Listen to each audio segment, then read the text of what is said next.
It's Platt, and today we celebrate our 100th episode with the King of Beers. That's next to Platt's Beer of the Week.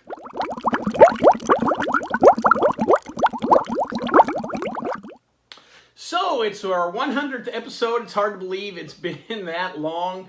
Want to thank everybody that watches the show. I thought today, since it's the 100th episode, we'd celebrate with the very first beer I ever had in my life, and that is Budweiser, aka the King of Beers.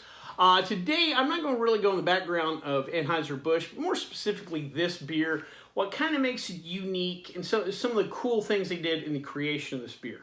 The beer was first released in 1876. It was a co-creation between Adolphus Busch and Carl Conrad. They had gone to Europe, half vacation, half research trip, and they were looking for a more classic German-style beer to produce. There was a growing German population in the U.S., and they wanted something more traditional, a more traditional lager-style beer than the British ales that were predominant in the U.S. up until that point.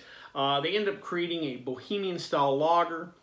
The word Budweiser is a derivative of Budweis, which was actually a city in current-day Czechoslovakia. At the time, it may have been part of the German Republic, but there was an actual city called Budweis. The name's changed, and I'm not even going to try and pronounce the new name, but there was a town called Budweis, and they had produced beer there since all the way back in the 1200s, almost 800 years ago. And they actually had a brewery called Budweiser Budvar Brewing. Well, this eventually did lead to a trademark clash on the name Budweiser. Now, at the time, in 1876, it was kind of like, well, we're here in the U.S., you guys are in Europe. As long as our paths don't cross, we're not going to worry about it. But Anheuser-Busch grew to the point where they wanted to go international, and so that's where eventually this dispute got solved at the EU. And in most EU countries, if you see Budweiser, it's not the Anheuser-Busch product, it's the Budvar product, and you'll see what we consider Budweiser labeled as Bud. Now, I do think in Great Britain, they allow both companies to use the name, which could be kind of confusing. Also, it's not a technical trade dispute, but it is a little butting of the heads.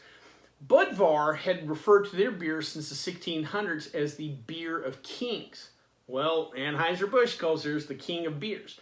Now, technically, because those are flipped, there's not a trademark dispute, but it's still a little kind of back and forth with the two. And Anheuser-Busch never said it was just a blatant ripoff, but we can kind of put two and two together. Now, real quickly, I want to talk about some of the actual techniques that came in to create Budweiser that made it unique, especially, again, at the time here in the U.S., there wasn't a beer like this being produced. One of the first things you'll notice about Budweiser is the use of rice. Now, today it's kind of considered, well, that's just an adjunct, you're saving money. It is an adjunct, but it's not necessarily cheaper. The reason at the time they used rice, and roughly about 30% of their grain bill is rice, is in the mid to late 1800s in the U.S., there wasn't a lot of quality barley malt out there. We just, here in the U.S., did not have that tradition of malting barley like they did in Europe, so it was kind of hard to get. They wanted to use something to kind of lessen the blow of poor quality malt. So rice is a great way to get those fermentables in there that you need to produce beer without providing that taste. Rice provides a neutral flavor in the fermentation process, so they started using rice to lessen the effect of poor quality barley malt. Next thing is pasteurization. Anheuser-Busch was the first major brewery to really do the pasteurization thing. That allowed the beer to be more shelf stable, which allowed it to be distributed, further places. That, along with their refrigerated rail car system that they weren't the only ones that did it, but they were the ones that really perfected it, really allowed Anheuser-Busch to be the first nationwide brewery. Again, something that really helped the brewing industry. Another item that Anheuser-Busch did not create, but kind of perfected, was the Beechwood Aging. You don't hear that term a lot, but Beechwood Aging is used by other breweries. Now, what is it? Why do we do it? Basically, they'll take beechwood, they'll cut it, they'll boil it, it has a neutral flavor, that's why it works, but just to make sure they at the time they boiled it. And then they would carve off chips, throw it into the fermentation tanks. What this did was keep the yeast from kind of sinking to the bottom. The problem they're having is the yeast would just sink to the bottom and wouldn't interact with the beer enough to finish it properly. So they put those beechwood chips in. The yeast would fall in those chips, but the wood would also absorb the beer, kind of make sure the yeast and the beer interacted more, thus finishing out the beer. Last but not least is their use of something called krausening. Krausening, similar to sour mashing in the bourbon world. You would take a batch, you would take a portion of the spent grains from a previous batch, put it into the new batch, and that created a consistency. Also in the sour mashing process, it helps with the pH, but kind of created consistency across all batches.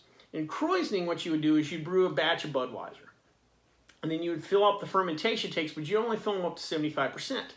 Then about a week or so after these batches had gotten further down the fermentation process, you would start another batch of Budweiser, start that fermentation process, and after a day or two, when it's in the most active phase, you would take that and top off those fermenters with new beer, but also new vibrant yeast. That created consistency. That also created a healthy environment for the yeast because they were worried about consistency in the yeast, and that's how that helped out with that. Again, these are techniques that, again, we look down at Budweiser now, but these were techniques and things that were done that were really kind of revolutionary at the time in the brewing industry and really have advanced the cause, I guess to say.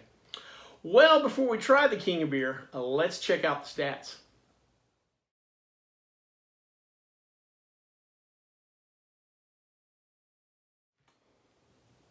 Well, once again, guys, I want to thank you guys for watching. If you've seen one episode or all 100, whatever, I thank you so much. It's always a buzz. I also love your comments down below. You guys generally pitch in. I want to thank a couple of you guys, especially Tosh and 30 Rounds. You guys are always commenting. Love chatting with you guys. You guys have always got great opinions on stuff. Real quick, I also appreciate you guys suggesting beers. I apologize I haven't got to more of the beers. It amazes me as far now as we're in this pandemic that the supply chain just has not caught back up. There's a lot of empty spaces on the liquor store shelves out here, and it's a bummer deal. And it's not just the local liquor stores. You guys know I bartend on the Strip, and I can't tell you how many really big high-end players I've had to tell, gamblers I've had to tell, we don't have Belvedere, we don't have Don Julio 1942, we don't have this wine or that beer. It's to be honest, been kind of embarrassing. I hope this thing turns around and we start getting these beers back. I've got a list though, and I promise you when we get beers back on the shelves, I will catch up to those, so keep suggesting the beers. Well, enough about that. Let's try the King of Beers.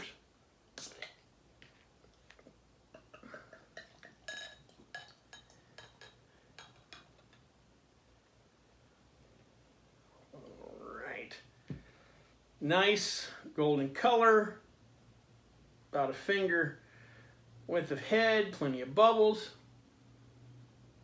Pretty straightforward, slightly sweet nose. You're not going to get a lot of hops on this. Let's give it a try. Oh man. Like I said earlier in the video, this is the first beer I ever had, and it's kind of the beer I grew up with, but nowadays, you know, I drink a little bit of everything, you know, especially doing this review whatever. And so I don't drink Budweiser like I used to, but every time I have a Budweiser, it still just kind of takes me back to the first time you had a beer. I've probably gone on this rant before about most people, their first beer is not a Dogfish Head 90 Minute or Stone IPA or this, that, and the other, or barley wine or nothing. It's generally Bud, Miller Coors, Heineken, Corona, something like that. And just, like I said, I have that Budweiser, and it just kind of reminds me of that first time you had a beer. And even those beers, when you're 18, 21, whatever age, when you have your first beer, you're like, whoa, what is it? Is that a hop? Is that, what was that? Malted bar? Wow, what are these flavors? It just kind of boggles your mind. And that reminds me of that every time I have a Budweiser. Yeah, pretty straightforward beer. I think the rice, it's just my personal opinion, I think it adds a hint of sweetness to Budweiser. Also, Budweiser compared to like Miller Lite is not as hopped. Again, this is Miller Lite's like technically a Pilsner, and so it's a little crisper, whatever. Bud's a little bigger body. I have a lot of buddies that refer to Budweiser as Bud Heavy, even though it's not a big beer. I did notice on the website they did refer to Budweiser as a medium-bodied beer. If you go to, beer festivals or whatever, it definitely not, but in the, I guess, adjunct lager world, yeah, it's got a little more body, and that's what I've always kind of liked about Budweiser compared to the lights. It's just got a little more body, a little more substance. It's 5.0 compared to the low 4s and some of those other beers. Just to me, just as a little more of a beer. This is a beer that men drink bowling and throwing darts and stuff like that. Oh, that hits the spot. Well, I hope you liked this video. If you did, please subscribe down below. Also, please like the video because it lets YouTube know we're putting out good content. If you have any questions, comments, concerns, or beers that you'd like me to try, please leave them in the comment section, or you can always contact me on the Twitter page. Well, until next time, thanks for 100 episodes, and bottoms up.